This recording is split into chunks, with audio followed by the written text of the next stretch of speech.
Ukraine is bracing itself for further resurgent attacks across the country following last week's ISIS-K terrorist campaign in a Moscow theatre, which Vladimir Putin is trying to link to Ukraine. Ukrainian military sources say Russia has fired 26 ballistic missiles in the last week, targeting and hitting civilian infrastructure in the capital, Kyiv. The Deputy Minister for Defence is decrying the ongoing artillery supply issues.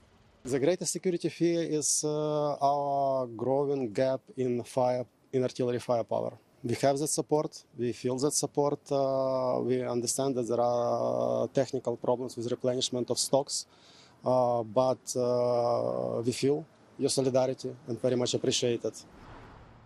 One of the Russian attacks in the last few days was the outright destruction of a college in central Kyiv. Sergei went to this college. I never could imagine that I will see my college in such bad condition. And if you go inside, you see the windows came out completely in the yard. The blast wave put all the windows out of the building that way. It's unbelievable. We are desperately in need of help of our allies. An EU delegation of MEPs from the Liberal Renew Party in the European Parliament is in Ukraine to signal support for the country as part of their manifesto in the European Parliament elections in June. Indeed, for us it's important to have the feeling, to go on the ground, to have the feeling and to better understand the political situation and the military situation, and to go back to my people in France, in Romania, in Poland, to explain what happens in Ukraine.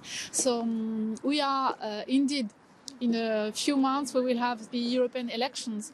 We should explain, we must explain to the European citizens that this war in Ukraine has a huge impact for us, and the security of Ukrainian people is our security.